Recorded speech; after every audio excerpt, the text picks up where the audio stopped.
వే gold trusted gold buyers మీరు తాకట్టు పెట్టిన బంగారాన్ని విడిపించి ఈ రోజు ఉన్న మార్కెట్ ధరకు కొనబడను.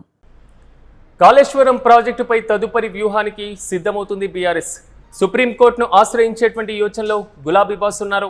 ఈ నేపథ్యంలో జస్టిస్ పీసీ ఘోష్ కమిషన్ నివేదికపై హైకోర్టులో తుది విచారణ జరగనుంది.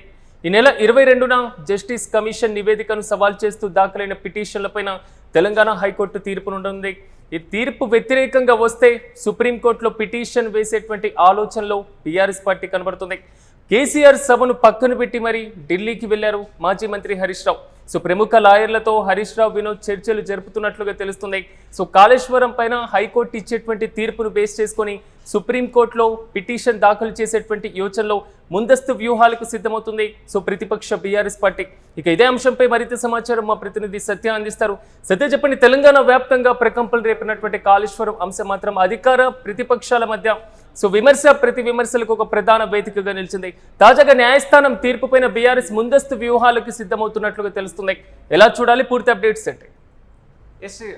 ప్రధానంగా ప్రస్తుతం కాళేశ్వరానికి సంబంధించినటువంటి వ్యవహారంలో బీఆర్ఎస్ ప్రధానంగా అంటే ఎల్లుండి హైకోర్టుకు సంబంధించినటువంటి హియరింగ్ ఉంది కాబట్టి ఆ హియరింగ్లో ఒకవేళ బీఆర్ఎస్ పార్టీకి వ్యతిరేకంగా తీర్పు వస్తే కనుక ఖచ్చితంగా మరి తదుపరి కార్యాచరణ ఏంటి అనే దానిపైన ఈరోజు హుటాహుటిన అంటే కేసీఆర్ సభ ఉన్నప్పటికీ కూడా మరి ఈరోజు ఢిల్లీకి వెళ్ళారు హరీష్ రావు, అలాగే వినోద్ కుమార్, ఇంకో కొంతమంది న్యాయవాదులు అందరూ కూడా మరి ఢిల్లీకి వెళ్ళిన పరిస్థితి ఉంది. ఢిల్లీలో ఒకవేళ హైకోర్టులో తెలంగాణ హైకోర్టులో కనుక వ్యతిరేకంగా తీర్పు వస్తే మరి ఆ సుప్రీంకోర్టుకు వెళ్ళే విధంగా ప్రణాళిక అంతా సిద్ధం చేస్తూ ఉన్నారు.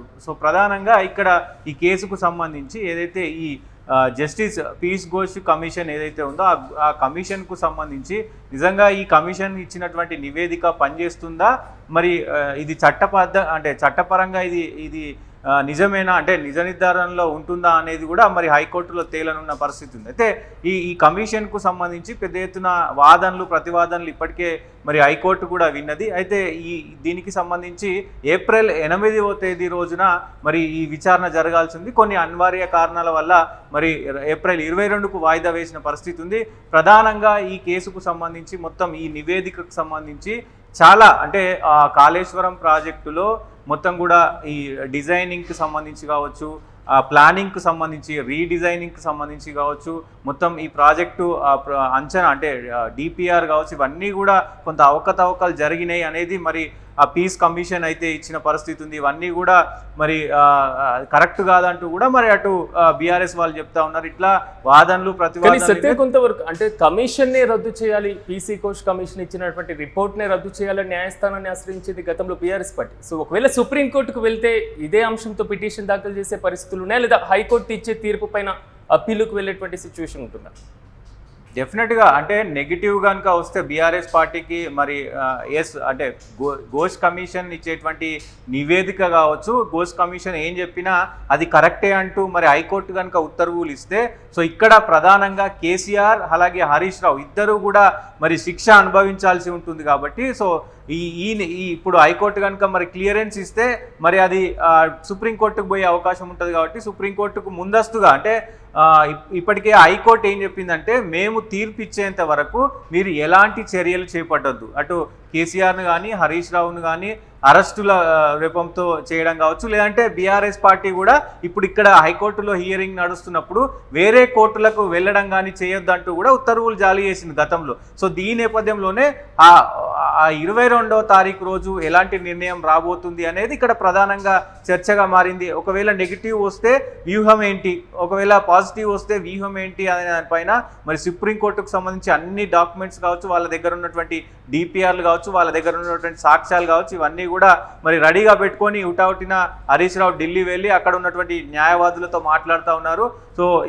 దీనికి సంబంధించి ఒకవేళ బీఆర్ఎస్కు నెగిటివ్గా వస్తే మనక ఖచ్చితంగా అప్పటికప్పుడు మరి హైకోర్టులో పిల్ వేసే అవకాశం ఉంటుంది. కాబట్టి తదుపరి చర్య అంటే ఈ కాళేశ్వరానికి సంబంధించి మీరన్నట్లుగా, ఎందుకంటే కేసీఆర్ నిర్వహించేటువంటి ప్రతి సభకి మాజీ మంత్రి హరీష్ రావు హాజరవుతూనే ఉంటారు, గైర్హాజరైనటువంటి సందర్భాలు చాలా అరుదు. కానీ కాళేశ్వరం అనేటువంటి అంశం లేదా న్యాయస్థానాల్లో వచ్చేటువంటి తీర్పు అనేటువంటి అంశాన్ని బీఆర్ఎస్ పార్టీ కూడా చాలా కీలకంగా తీసుకుంది అనుకోవచ్చు. తాజాగా ఈ సంఘటన హరీష్ రావు ఢిల్లీ పర్యటన డెఫినెట్గా ప్రస్తుతం ఆ కేసీఆర్ పర్యటనకు సంబంధించి మరి చాలా అంటే సంవత్సరం తర్వాత అంటే గ్రౌండ్లోకి రాబోతున్నాడు, ప్రజల్లోకి రాబోతున్నాడు.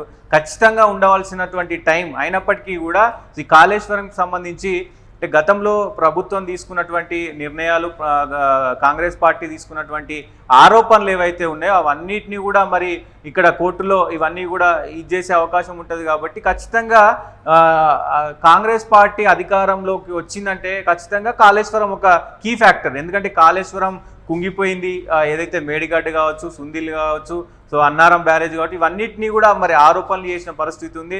దాంతోపాటు రీడిజైన్ పేరిట పెద్ద ఎత్తున దీంట్లో అవకతవకలు జరిగినాయి అనేది ప్రధానంగా గత ఎలక్షన్స్లో మొత్తం కూడా వాదనలు ప్రతివాదనలు జరిగినాయి. సో అది ఖచ్చితంగా ఇక్కడ బీఆర్ఎస్ వర్షన్ మాత్రం ఎక్కడ కూడా ఈ కాళేశ్వరం ప్రాజెక్టుకు సంబంధించి ఎక్కడ కూడా అవకతవకలు జరగలేదు, సో మేము కరెక్ట్గా ఉన్నాం, ఇక్కడ కాంగ్రెస్ ప్రభుత్వం కావాలని మా పైన బురద జల్లుతుంది. దాంతోపాటు ఈ గోస్ కమిషన్ ఏదైతే ఉందో ఆ కమిషన్ మొత్తం కూడా ప్రభుత్వానికి అనుకూలంగా మమ్మల్ని కరెక్ట్గా ఎగ్జామినేషన్ చేయకుండానే, మాకు నోటీసులు ఇవ్వకుండానే మమ్మల్ని ఇది చేసిందంటూ కూడా వాళ్ళకి ఇష్టం వచ్చినట్లు రాసుకున్నారు. ఆ నివేదికలో వాళ్ళకి ఇష్టం వచ్చినట్లే వ్యవహరించారనే తీరులో కూడా మరి అక్కడ హైకోర్టులో ఇప్పటికే వాదనలు వినిపించారు. సో దీనిపైన మరి రేపు ఎలాంటి హైకోర్టు ఎలాంటి నివేదిక ఇవ్వనుంది, ఎలాంటి తీర్పు ఇవ్వనుంది అనేది కూడా ఇక్కడ చర్చనీయాంశంగా మారిన పరిస్థితి కనబడతా ఉంది.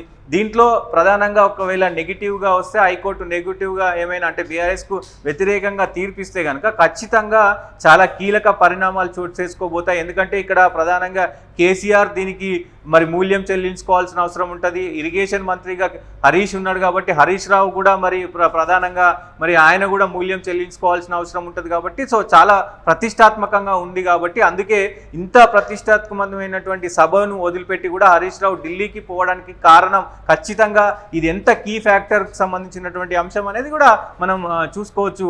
Siraj. Right Satya, thank you.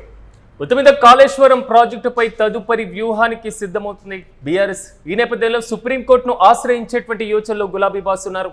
So justice PC Ghosh commission నివేదిక పైన హైకోర్టులో తుది విచారణ జరగనుంది. ఈ నెల 22న జస్టిస్ కమిషన్ నివేదికను కూడా సవాల్ చేస్తూ దాఖలైనటువంటి పిటిషన్లపై తెలంగాణ హైకోర్టు తీర్పు ఇవ్వనుంది. సో తీర్పుకు వ్యతిరేకంగా వస్తే మాత్రం సుప్రీంకోర్టులో పిటిషన్ వేసేటువంటి యోచనలో ప్రతిపక్ష బీఆర్ఎస్ పార్టీ కనబడుతుంది. ఈ నేపథ్యంలోనే ప్రతిష్టాత్మకంగా కేసీఆర్ నిర్వహిస్తున్నటువంటి సభను మరి పక్కన పెట్టేసి హుటాహుట్టిన మాజీ మంత్రి హరీష్ రావు ఢిల్లీకి పయనమయ్యారు. ప్రముఖ లాయర్లతో హరీష్ రావుతో పాటుగా వినోద్ కూడా చర్చలు జరుపుతున్నట్లుగా తెలుస్తుంది. సో రేపు హైకోర్టు ఇచ్చేటువంటి తీర్పు ఎలా ఉండబోతుంది? ఒకవేళ బీఆర్ఎస్ పార్టీకి ప్రతికూలంగా తీర్పు వస్తే మాత్రం సుప్రీంకోర్టులో ఆశ్రయించడం లేదా డివిజన్ బెంచ్కి వెళ్ళడం ఇలాంటి ప్రత్యామ్నాయ మార్గాల వైపు మాత్రం లీగల్ టీంతో చర్చలు జరుపుతున్నారు మాజీ మంత్రి. సో ఓవరాల్గా మాత్రం కాళేశ్వరం అంశం మాత్రం మరోసారి అధికార ప్రతిపక్షాల మధ్య చర్చనీయాంశంగా మారుతుంది తెలంగాణ రాజకీయాల్లో.